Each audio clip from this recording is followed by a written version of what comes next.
पक्के रंगों की मोहब्बत किताब का भी यही नाम है और राइटर हैं काजी नसीर आलम।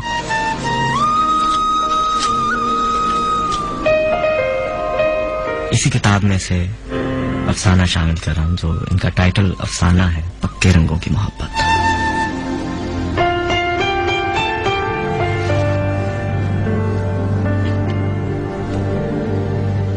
वो वक्ती फरिश्तगी और जिद और मोहब्बत के फर्क को जान चुका था। वो जान चुका था कि मोहब्बत एक अम्ल मुसलसल है, जैसे समुंदर में लहरों का तसलसल।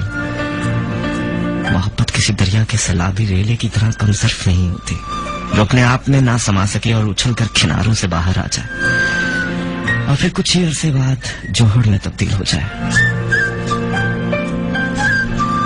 गर्मी और सर्दी महज एहसास का नाम है या वाक़तन कोई हकीकत, लेकिन हब्स का वजूद मुसल्लम है। हब्स मौसम माहौल में हो या माशरे में किसी बद्दुआ की तरह मुसल्लत होता हुआ महसूस होता है। अव्वल की मोहब्बत की तरह कराची में गर्मी का पहला महीना भी संभाले नहीं संभलता।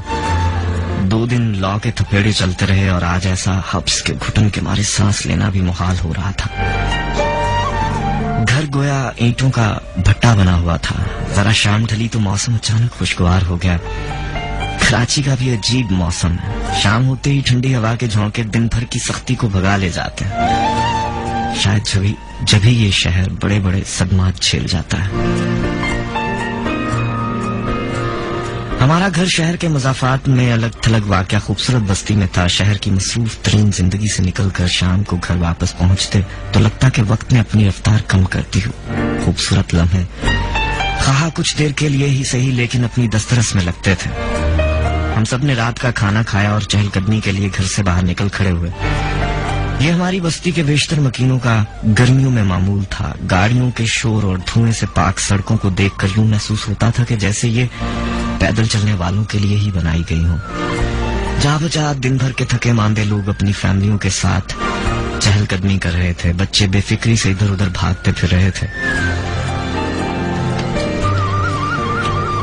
हमारे घर से कुछ ही फासले पर मेरी दोस्त कायनात का घर था। हम टहलते हुए उनके घर के सामने पहुंचे तो उसका भाई शानी और उसके दोस्त घर से मुतस्सिल लॉन में अपनी महफिल जमाए हुए थे। ट्रे में एक जानिब रखी हुई प्यालियों से अंदाजा होता था कि अभी चाय का दौर खत्म हुआ है। शानी और उसके दोस्तों के अलावा उनके दरमियान मौजूद चौथा फर्द नो वारद था। बस्ती छोटी हो तो बस्ती भी है। मकीन एक खानदान की तरह होते हैं, न सिर्फ एक दूसरे को बल्कि एक दूसरे की मुश्किलात और परेशानियों को भी जानते हैं और जानकर खुश होने की बजाय हत्तुल इम्कान उन्हें रफा करने की कोशिश करते हैं। आबादियां जू फैलती हैं ना जाने दिल क्यों सुकड़ने लगता है। शनासाई अजनबियत में तब्दील होती है, मोहब्बतें कदूरतों में, फिर थाना बनता है तो अपने वजूद के जवाज के लिए असबाब भी पैदा करता है। यूं रही से ही कसर पूरी हो जाती है। हमारी बस्ती चूंकि चंद 100 घरों पर मुश्तमिल थी, इसलिए सब एक दूसरे को किसी न किसी हवाले से जानते थे।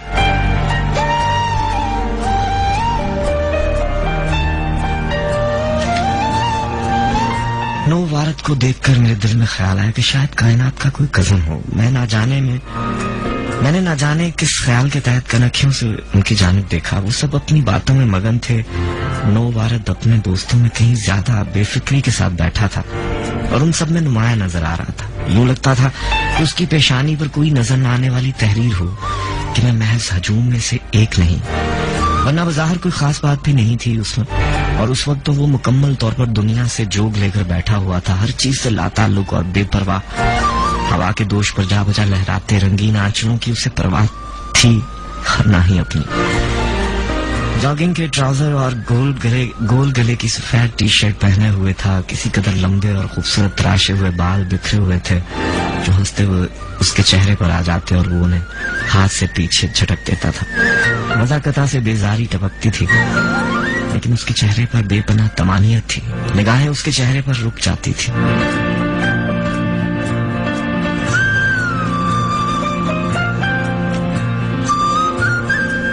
बहरहाल हम वापस घर आ गए।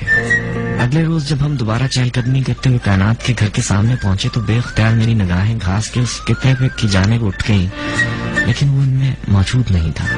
फिर ये मामूल बन गया जब भी वहां से गुजर होता मेरी मतलाशी निगाहें उसको ढूंढती रहती। ठीक एक हफ्ते बाद वो उसी जगह अपने दोस्तों के साथ मौजूद था। मुझे एक अनजानी सी मसरत का एहसास हुआ। बेनियाजी उसकी शख्सियत का कोई अहम जुज़ थी। जिनके साथ था उन्हीं में मगन था। मर्दों की ये सिंफ ना जाने क्यों मालूम होती चली जा रही है। घर पहुंचते तक मैं उसके ख्यालों में मगन थी। नींद गायब थी, आंखों के सामने बार बार उसका चेहरा आ जाता था। सोने से कबल मेरे दिल ने एतराफ़ जुर्म कर लिया था। मैंने भी कोई वजाहत तलब नहीं की। मुझे यूं लगा जैसे मेरे दिल ने खुद ही सजा भी तजवीज कर ली हो, उम्र कैद की सजा। वो अगरचे मुल्ज़मान के कटहरे में खड़ा था, लेकिन अपने जुर्म पर नादम नहीं बल्कि नाज़ा था। मेरी पसलियों के कटहरे में खड़ा चिल्ला रहा था, हाँ मैंने ये जुर्म किया है, मुझे यही सजा चाहिए, उम्र कैद की सजा। मुझे यूं लगा कि अगर उसे ये सजा ना दी गई तो वो जुनून के आलम में कटहरे को तोड़ते हुए बाहर आ जाएगा। और फिर वही हुआ। अकल की 100 दलीलों को दिल एक एक करके रद्द करता चला गया। दिल फिर जीत गया। ये दिल का भी क्या मामला है। दोस्त धमकियों को खातिर में नहीं लाता। मजबूर करने की कोशिश करो तो बदन में दौड़ते हुए लहू की रवानी मुनक़ता कर देता है और सबसे पहले दिमाग को ही सजा देता है। सिर्फ कायनात ही थी जिससे इस मामले में मदद मिल सकती थी। वो मेरी बेहतरीन दोस्त थी। हमारा स्कूल और कॉलेज का ताल्लुक अब यूनिवर्सिटी तक दराज हो चला था। हमें यूनिवर्सिटी लाने और ले जाने के लिए एक ही वैन मामूर थी। वैन में इस मामले पर बात करना मुमकिन नहीं थी।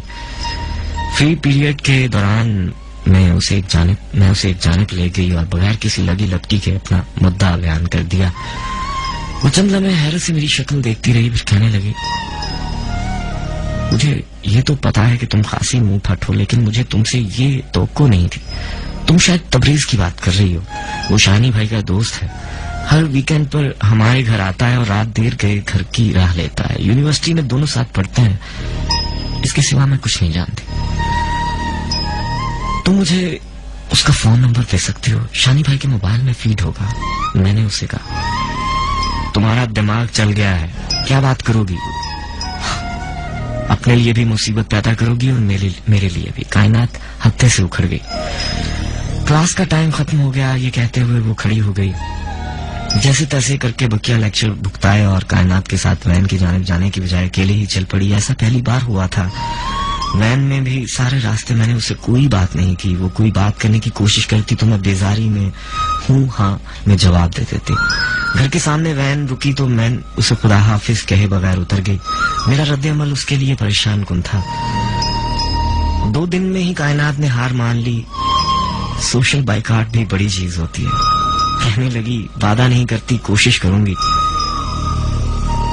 भाई के मोबाइल में नंबर फीड ना हुआ तो ज़ारा से ले लूंगी, वो उनकी क्लास फेलो है। अब तुम अपना मूड ठीक करो। 3-4 हफ्ते गुजर गए, इसके मामूल में कोई तब्दीली नहीं आई। कायनात से मुझे अब तक नंबर नहीं मिला था। पूरा 1 हफ्ता इंतजार के बाद जब उसे देखना नसीब होता तो मेरी आंखों में नमी सी तैर जाती। मेरा दिल बेख्तियार चाहता कि कभी वो इस तरह मुझसे मिलने आए। किसी रोज वो यूं ही सबसे बेनियाज होकर मेरे साथ बैठे, मुझसे गुफ्तगू करे। मगर सब कुछ चाहे जाने से नहीं होता है। सो वक्त गुजरता रहा।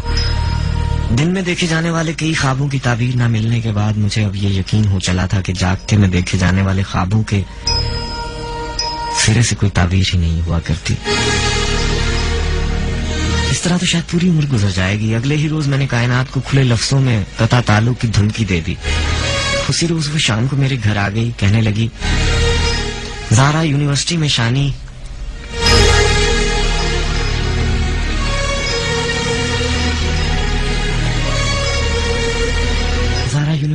शानी भाई और तबरेज की क्लास फेलो रही है। मैंने उनसे भी तबरेज के मुतालिक पूछा था। यूनिवर्सिटी में भी उसका किसी लड़की से दोस्ती रही ना कोई अफेयर।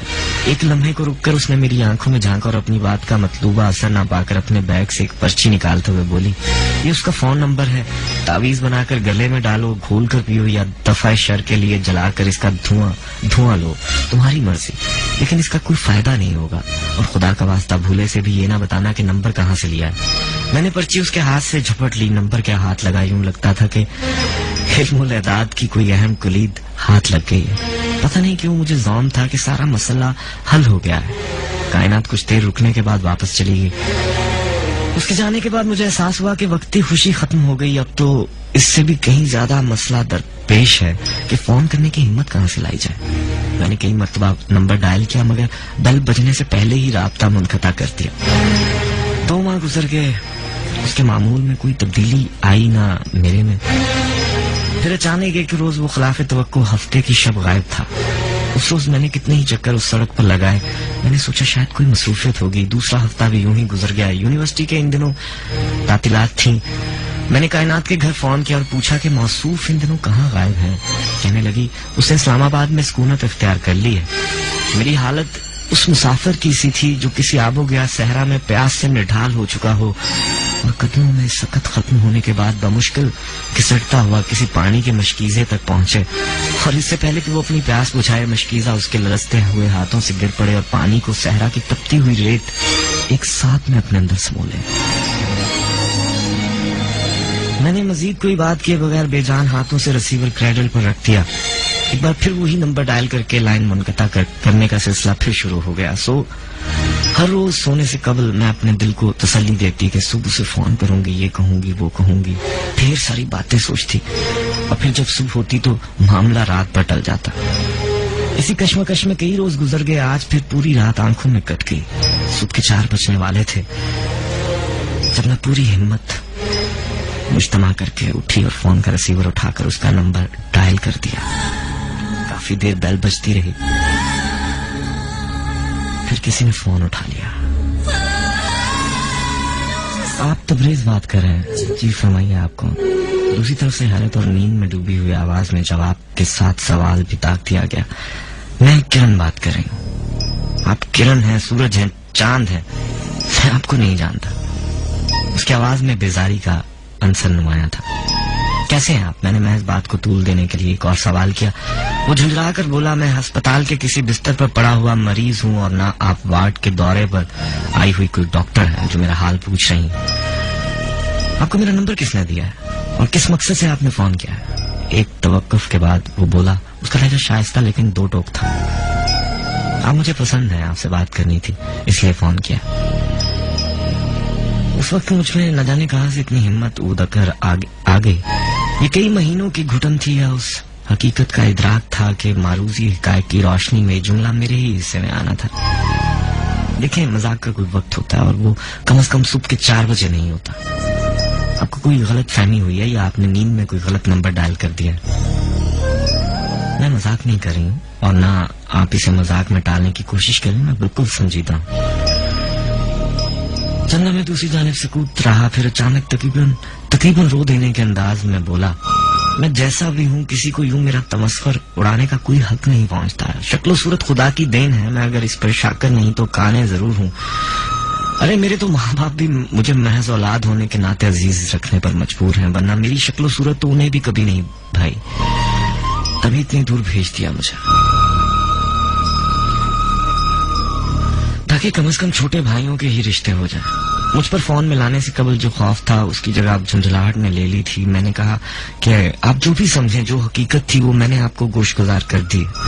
अच्छा ठीक है, ये जतलाने की क्या जरूरत है? मुझे भी कबूतर बहुत पसंद है लेकिन मैंने कभी उन्हें बताना जरूरी नहीं समझा। ये कहते हुए उसने फोन बंद कर दिया। मैं हैरत से फोन के रिसीवर को देखे जा रही थी। अजीब ही तरह का इंसान था। अगले रोज मैंने फिर उसी वक्त फोन किया। वो जैसे मेरे फोन के ही इंतजार में बैठा था। दूसरी या तीसरी बेल पर ही उसने फोन उठा लिया और मेरे कुछ कहने से कबल ही कहने लगा, माजरत करने की जरूरत नहीं, बाज लोगों को नींद में चलने की आदत होती है, आपको शायद फोन करने की। खैर मैंने बिल्कुल बुरा नहीं माना, वो जिद करने पर तुला हुआ था। मैंने कहा, आपके तंज के तीर खत्म हो गए? अब जैसे दूसरी जानब चुप लग गई हो। 2 घड़ी बाद वो यकसर मुख्तलिफ लबो लहजे में बोला, मेरा मकसद हरगिज आपकी दिल आजारी करना नहीं था। आप फरमाइए, मैं हमतन गोश हूँ, बताइए कैसे फोन किया। मैंने कहा कि एक दफा बता चुकी हूँ कि क्या आप बार बार सुनना चाहते हैं? वो पूरी संजीदगी के साथ बोला, आपके साथ किसी ने मजाक किया है। मैं उम्र के उस हिस्से में हूँ जिसमें इंसान इस जहां की बजाय दूसरे जहां को सोचता है। आपने शायद मुझे देखा नहीं, मैं 40 के पेटे में हूँ। मैंने जवाब में उसकी उम्र और हौलिया बता दिया, लेकिन वो भी हार मानने पर तैयार नहीं था। कहने लगा, वो मेरा सबसे छोटा भाई। मैंने कहा कि मैं आपको जानती हूँ, आपको किस तरह यकीन दिला? आइंदा फोन ना करके, वो झट से बोला। मुझे उससे कम से कम इस रद्द अमल की तवक्को नहीं थी। अपनी जात की बेतौकीरी के साथ जज्बात को रौंदे जाने का एहसास सता रहा था। कभी अपने आप पर शदीद गुस्सा आने लगा। अब मैं फोन करती तो वो लाइन मुनक़ता कर देता। आखिर तंग आकर मैंने गम और गुस्से की शदीद कैफियत में टेक्स्ट मैसेज भेजा कि मैं तुमसे टूट कर मोहब्बत करती हूँ और अब तुमने फोन रिसीव ना किया या तुम्हारा यही रवैया रहा तो मैं खुदकशी कर लूंगी और इसके जिम्मेदार तुम होगे।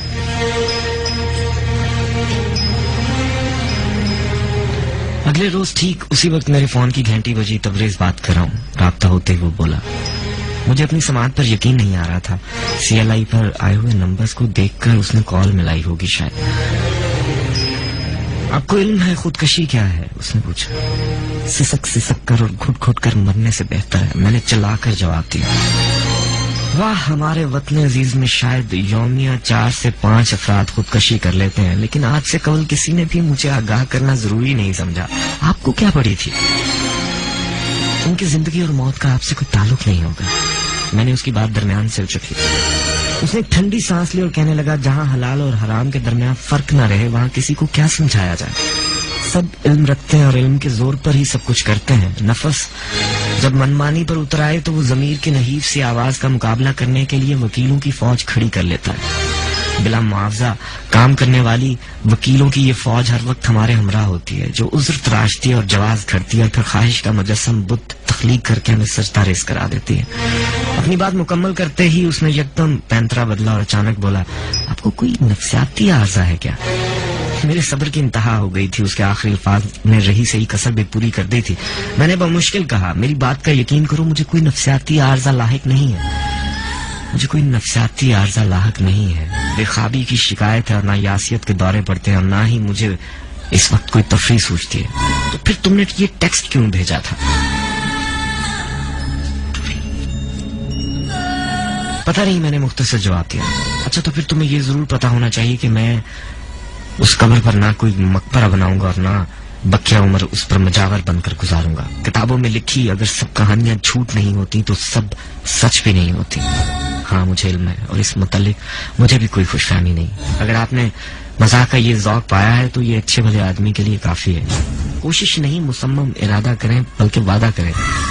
उसकी शायद अब भी तसल्ली नहीं हुई थी। वादा नहीं कर सकती, मैंने किसी कदर तलखी से कहा और फोन बंद कर दिया। काफी देर से जब्त किए हुए आंसू बेख्तियार रवा हो गए। उसका एक एक जुमला दिमाग में गूंज रहा था। कितनी ही देर तक मैं अपने आप को और उसको कोसती रही। पता नहीं मसूफ को क्या खुशफहमी है अपने मुतालिक, पता नहीं क्या समझता है अपने आप को, अपनी अहमियत जतलाना चाहता है। मेरी निगाहों के सामने एक एक करके मेरे क्लास फेलोज के चेहरे घूमने लगे जो मेरे पीछे पागल थे। कितनी तल्ख हकीकत है कि जिसकी तलब करो, कि जिसके पीछे भागो, वही शय पकड़ाई नहीं देती, थकाकर मार डालती है। हर गुजरते लम्हे के साथ मेरी अना का बुत चटक रहा था। रात हुई तो ये बुत मुंह के बल गिरा हुआ था। मैंने फिर उसे फलांगा और फोन उठाकर उसका नंबर डायल कर दिया। हेलो जी फरमाइए। राब्ता होते ही उसकी आवाज सुनाई दी और फिर मेरी आवाज को थाला लग गया। अरे ऐसी 50 नींद दिलाना कोशिशें मैं तर्क सिगरेट के लिए कर चुका हूँ। इरादों की पुख्तगी का ताल्लुक दिल की रजामंदी से होता है। अच्छा हुआ आपने फोन कर दिया, इतने दिनों से आपसे बात करने की आदत सी हो गई है। अगर कुछ देर और आपका फोन ना आता तो मैं खुद आपको फोन कर देता। उसके लहजे में तंज का शायबा भी ना था। आप फोन बंद कर दें। जी, मैंने हैरत से कहा। अब आपको फोन करने की जरूरत नहीं, ये फ्रीजा मैं खुद अंजाम दूंगा, आप मुतमईन रहें।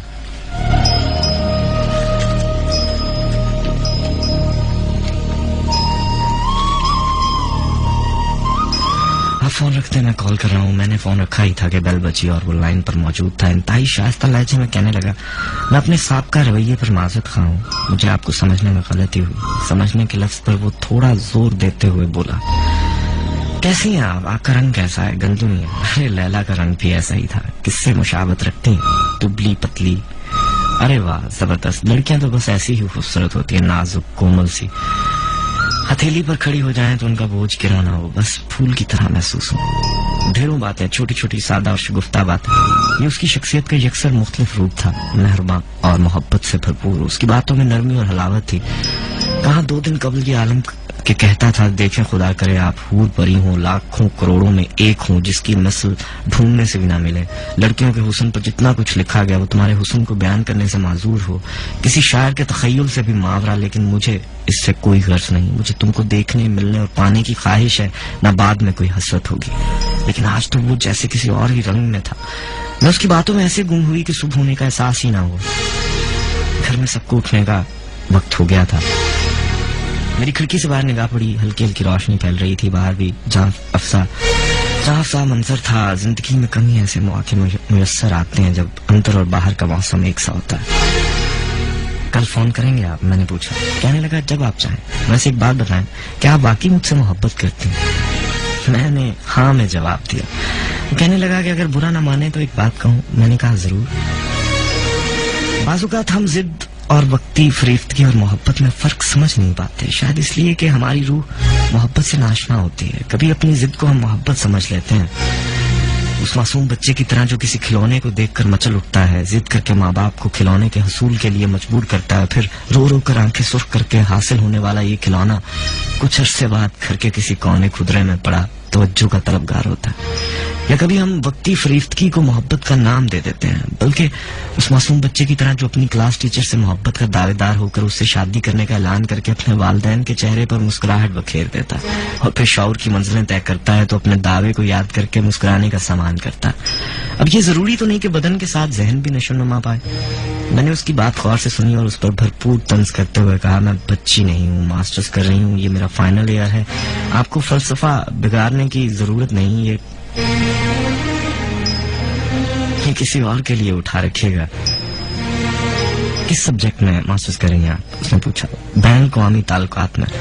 मैंने अपने लहजे पर जोर देते हुए कहा, बैनुल-अक़वामी ताल्लुकात और इंफरादी ताल्लुकात में जमीन आसमान का फर्क होता है। कभी फुर्सत मुयस्सर हो तो इस पर भी कुछ पढ़ लीजिएगा। एक दूसरे के बगैर जीने के तसव्वुर को मुहाल समझने वालों की जिंदगी शादी के 1 साल बाद ही एक दूसरे के साथ क्यों मुहाल हो जाती है? घंटों पहरों मोहब्बत की चाशनी में लिपटी बातें करने वाले क्यों जहर उगलने लगते हैं, एक दूसरे को कोसते हैं और फिर खफ्त मिटाने के लिए इल्जाम मुआशी तंगियों पर भरते हैं? क्या मोहब्बत इतनी हकीर होती है कि माली आसूदगियों की मोहताज होकर रह जाती है? जो पा नहीं सकते उनकी खलिश समझ में आती है, जो पा लेते हैं उन्हें क्या तकलीफ होती है? मैंने कहा कि आपको शायद हर मामले का तारीख पहलू देखने की आदत है। मैले होने के डर से सफेद कपड़ों का ना पहनना कहाँ की अक्लमंदी है। मजीद कुछ देर की गुफ्तगू के बाद कल के वादे पर उसने फोन बंद कर दिया।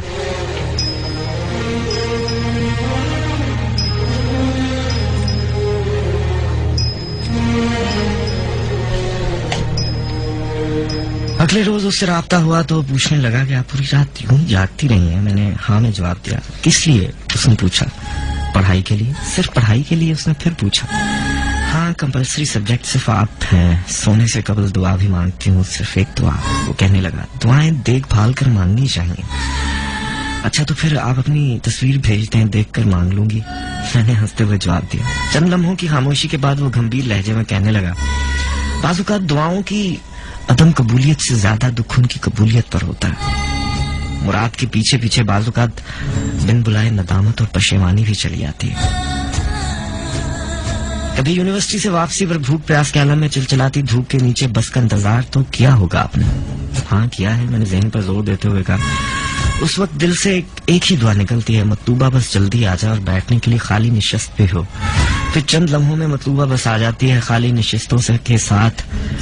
क्या कभी ऐसा हुआ है आपके साथ? मैंने फिर असबात में जवाब दिया। अभी सफर करते हुए 2 स्टॉप ही नहीं गुजरते कि वो शुक्रगुजारी की कैफियत खत्म हो जाती है। फिर दिल में ख्याल आता है, अरे ये तो कबूलियत की घड़ी थी, कुछ और मांग लिया होता, गाड़ी ही मांग ली होती।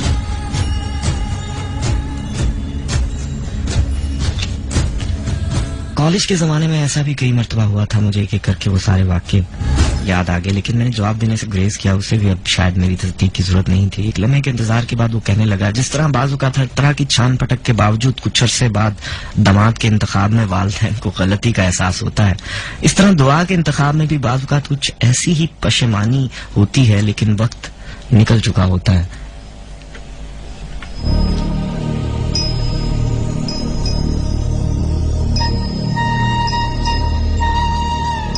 हम अक्सर वो दुआ मांगते हैं जो हमारे हक में बेहतर नहीं होती, फिर हमें वो मिल भी जाता है जिसकी हम तमन्ना करते हैं। बाकी हम आहें भरने के लिए देने वाला बेनियाज भी है। मैंने कहा जब जरूरत बस की हो तो बस की ही दुआ मांगी जाती है। बोन प्यारा घर के आगे लैंड नहीं कर सकता। अपनी बात को इस तरह टाले जाने पर बुरा मनाए बगैर वो बोला, ये बुखार में मुब्तला शख्स भी अजीब मामला होता है।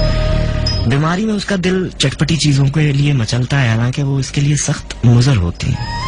सागुदाना, दलिया और दूसरी फीकी उबली हुई चीजों को देखकर वो जिद पकड़ लेता है, हालांकि वो उसके लिए मुफीद होती हैं। लेकिन बुखार पर क्या दोष धरना, बुखार तो बुखार होता है, चाहे वो वक्ती फरीफ्तगी का ही क्यों ना हो।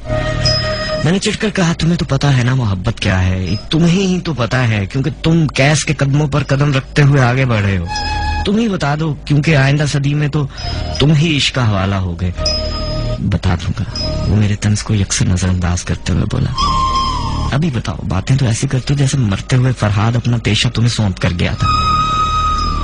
ये जो मोहब्बत है ना, ये बस करते चले जाने का नाम है, जैसे किसी गर्ज के बगैर माँ के हाथों शीरख्वार बच्चे की परवरिश या जमीन की सूरज के गिर्द गर्दिश।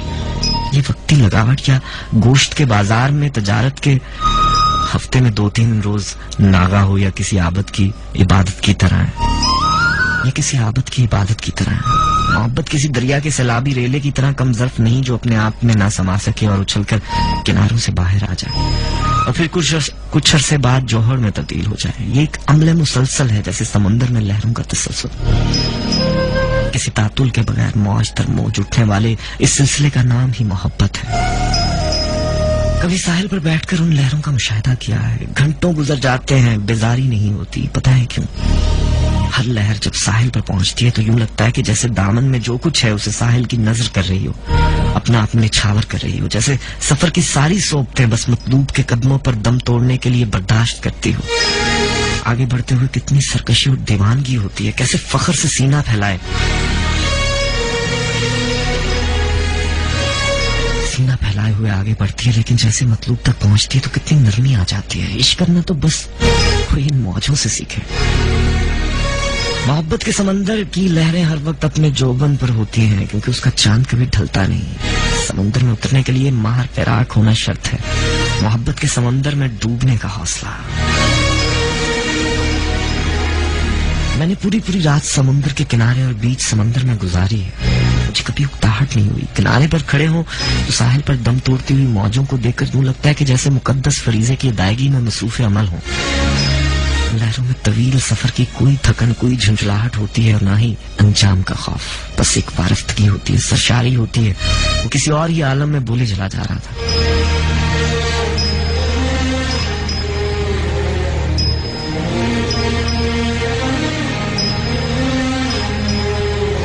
कहने लगा, मुझे तो बस इतना ही पता। मैंने घड़ी देखी, सुबह के 6 बज रहे थे। फोन रखने से कबल वो अचानक बोला, जैसे कुछ याद आ गया। बड़ी आम और सादा सी बात है, तुमने भी यकीनन सुन रखी होगी। मोहब्बत हर कसो नाकस के बस की बात नहीं। हर कोई मोहब्बत की ताब नहीं ला सकता।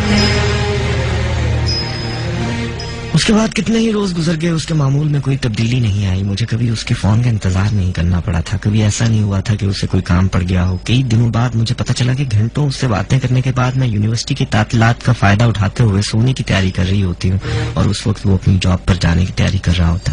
मैंने उसे पूछा, तुम रात भर जागने के बाद सुबह अपने ऑफिस के लिए किस तरह निकल पड़ते हो, तुम्हें मुश्किल नहीं होती? वो कहने लगा, अपनी मर्जी से किसी के लिए की गई शब्बेदारियों का सिला मिलता है और दिन का सिर्फ मुआवजा।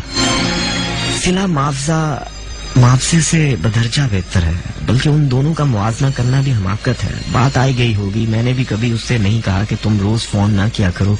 कई घंटों की गुफ्तगू के बाद जब वो इजाजत तलब करता तो मैं साफ इनकार कर देती। कभी मोहब्बत उतर्स भी हो जाती है।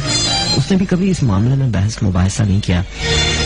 यूनिवर्सिटी की तातीलात खत्म होने के करीब थी और अब मुझ पर वो जुनून की कैफियत बाकी नहीं रही थी। उसकी दस्तरस में होने के एहसास ने इत्मीनान बख्श दिया था, या तवील नशिस्तों ने जैसे सारी बातें खत्म कर दी थी। वो भी सुनाने से ज्यादा अब सुनने पर मायल था। मुझे अब उससे गुफ्तगू करते हुए नींद सी आने लगती, मुसलसल जमाइयां आती और कभी कभी तो बेजारी सी भी होने लगती। हमारी गुफ्तगू में कई मिनट का वक्फा होता। मैं कभी ज्यादा देर खामोश रहती तो वो फोन रखने की बजाय मासूमियत से पूछता, आप बोलती क्यों नहीं है? क्या आप सो गई हैं या आपको नींद आ रही है? अरे आपको तो मुझसे मोहब्बत थी ना। ये कैसी मोहब्बत है कि मैं आपके लिए जाग रहा हूँ और आप सो रही हैं। मुझे वो अक्सर एहसास दिलाता, तुम्हारे लहजे की पहले की सी शगुफ्तगी कहाँ गायब हो गई। शायद आप बेजार आ गई। फिर जैसे उसे जिस दिन का इंतजार था वो आ गया। मैंने थोड़ी देर की गुफ्तगू के बाद कहा कि मुझे नींद आ रही है। इस हफ्ते में तीसरी मर्तबा मैंने ये बात कही थी। वो कहने लगा, मैंने कहा था ना, आपसे हर कोई मोहब्बत नहीं कर सकता, ना ही सह सकता। हाँ, मैंने भी इतराफ किया था कि मोहब्बत सिर्फ तुम ही कर सकते हो। मैंने भी तुर्की ब तुर्की जवाब दिया। अरे नहीं, मैंने कभी ये दावा नहीं किया, लेकिन अब आप ही बताएं, सारी उम्र साथ निभाने का इकरार चाहती थी ना आप, अब एक माह में ही उकताहट क्यों आ गई? चलो आज कुछ बातें कर लेते हैं, कल से आप आराम की नींद लीजिएगा। मेरे किसी जवाब से बेशतर ही वो दोबारा गोया हुआ। मैंने आपसे कहा था ना कि ये मोहब्बत बस करते चले जाने का नाम है, आतिशबाजी की तरह शू करके बुलंद होने और चंद लम्हों के लिए रोशनियां बखेर कर वापस जमीन पर आ गिरने का नाम नहीं है। ये किसी मोहब्बत में दो जानों बैठकर दिल को संदल की तरह आहिस्ता आहिस्ता सुलगाने का नाम है। मैं आपको जिद, वक्ती फरीफ्तगी और मोहब्बत में फर्क नहीं समझा सका, या आप समझना भी नहीं चाहती थी। बहुत से लैला मजनू बने फिरने वाले भी नहीं समझते। इस बात के रेले की जद में आकर कई लोग चाकुओं से अपने बाजुओं पर किसी का नाम तो कंधा कर लेते हैं, लेकिन जब ये आंधी थमती है तो दिल से नक्श भी मिटा डालती है। फिर कमीज के कफ ऊपर करके बड़े फख्र से घूमने वाले सख्त गर्मी में भी पूरे बाजुओं की शर्ट पहनते हैं।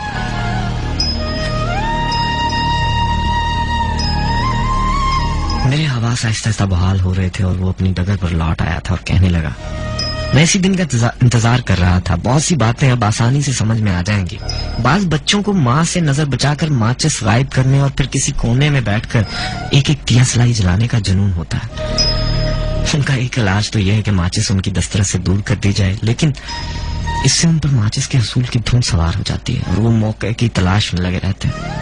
बेहतर तरीका यह है कि उनके सामने माचिसों का ढेर लगा दिया जाए और उन्हें अपने सामने बिठाकर एक एक दिया सलाई जलानी दी जाए। उमूमन चंद दिया सलाई जलाने के बाद ही ऐसे बच्चे हाथ झाड़कर खड़े हो जाते हैं। चंद माचिसों का ज़िया तो होता है, मगर फिर वो माचिस को माचिस ही समझते हैं।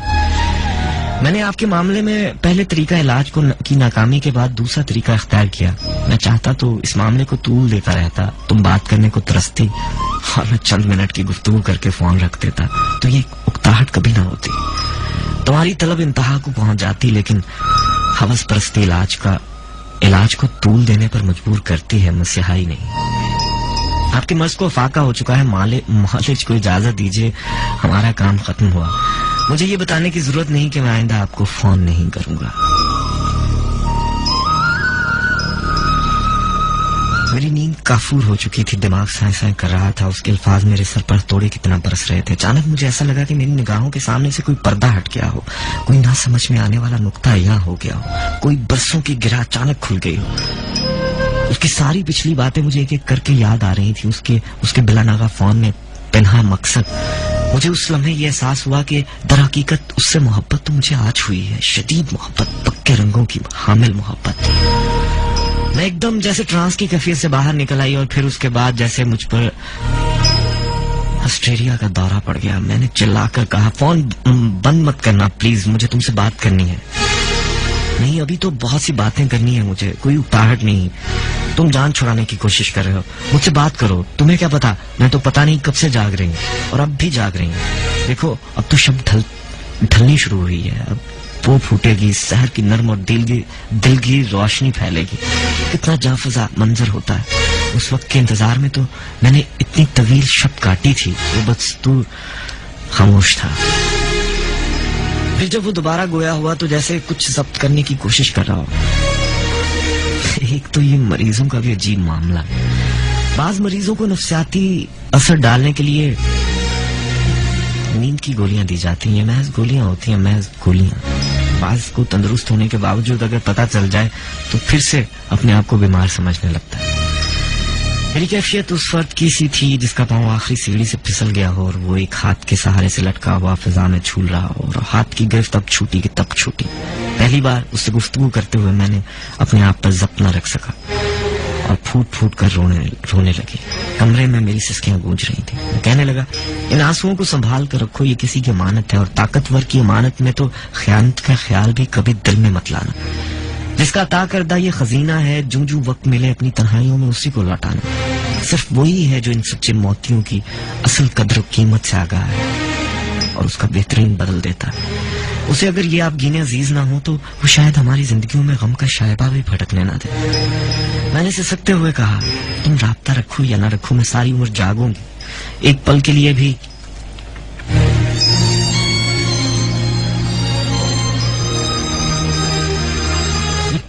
आंखें नहीं झपकूंगी। मरते दम तक तुम्हारी मुंतज़िर रहूंगी। वो मेरी बात सुनी अनसुनी करते हुए कर्बनाक लहजे में बोला, रातों को जागकर उसे याद करने का क्या फायदा जिसे तुम्हारी शब्बेदारियों की खबर भी ना हो और ना ही परवाह। जब तुम उसके लिए गिरिया उजारी कर रही हो, क्या खबर वो उस वक्त नींद की किन वादियों में गुम हो। अपनी जान हल्कान करने का क्या फायदा। रोते रोते मेरी हिचकी बन गई थी। मुझे एहसास हुआ कि उसकी आवाज रंध गई है और वो अपने आप पर जब्त करने की नाकाम कोशिश कर रहा है। मैंने कहा, तुम तो यही चाहते थे ना, अब तुम्हारी आवाज में लर्जिश क्यों है।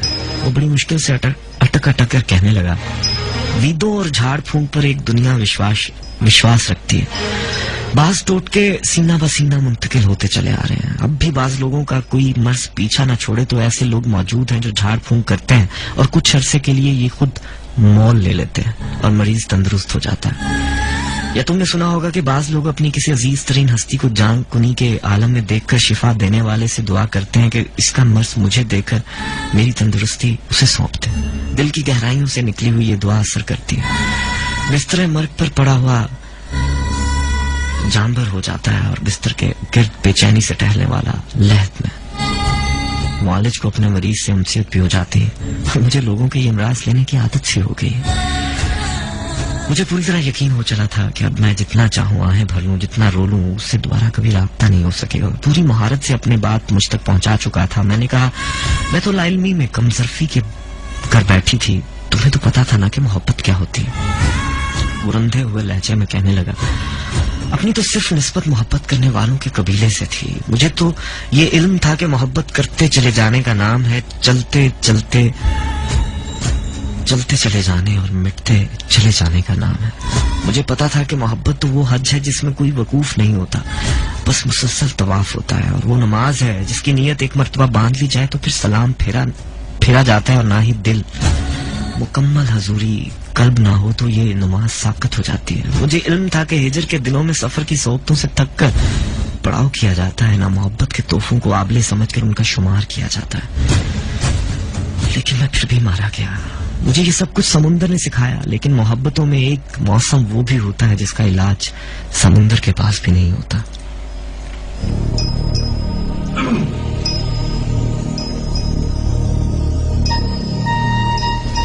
उसकी हालत भी काबिल रहम होती है। समुंदर जेली फिश की तरह लगता है। हाँ, मौसम सिर्फ सर्दी और गर्मी का नाम नहीं, एक अरसा हब्स का भी होता है। जैसे जिंदगी सिर्फ हयात और मौत का नाम नहीं, एक कैफियत हालत नज़ा की भी होती है। बस यूं ही मोहब्बतों में एक घड़ी ऐसी आती है जिसमें हिजर का सोज होता है और ना विसाल की लज्जत। हाँ, इस मुश्किल और कठिन घड़ी में कोई नहीं होता मां सिवाय घुटन के, बेपनाह घुटन। सर्दी और गर्मी से लुत्फानंदोज होना और उससे बेनियाज होना भी मुमकिन है, लेकिन हब्स खुदा की बना, उसे तो बस सहना पड़ता है। वक्त थम जाता है, घड़ी सदियों पर मोहित हो जाती है। इंसान को पूरी धरती पर कहीं जाए पनाह नहीं मिलती, ना कायनात में ना अपनी जात में। वो गम जिसे बांटने को कोई गम गुसार नहीं मिलता, ना आगे बढ़ सकता है ना पीछे हट सकता है। धाड़े मार कर रोना चाहता है और रो नहीं सकता, जीना चाहे तो जी नहीं सकता और मरना चाहे तो मर नहीं सकता। मैं इस हब्स को सहते हुए निढाल हो चुका हूँ। मुझे तो कुछ खबर नहीं कि मैं इसी हालत में जान दे दूंगा या बाहर के ताजा हवा का पहला छौंका मेरी आखिरी सांस हो, जो भी हो। लेकिन मुझ में अब इतनी सकत नहीं कि मैं फिर से सफर का आगाज करूं। मुझे मेरी एक ही मोहब्बत काफी है।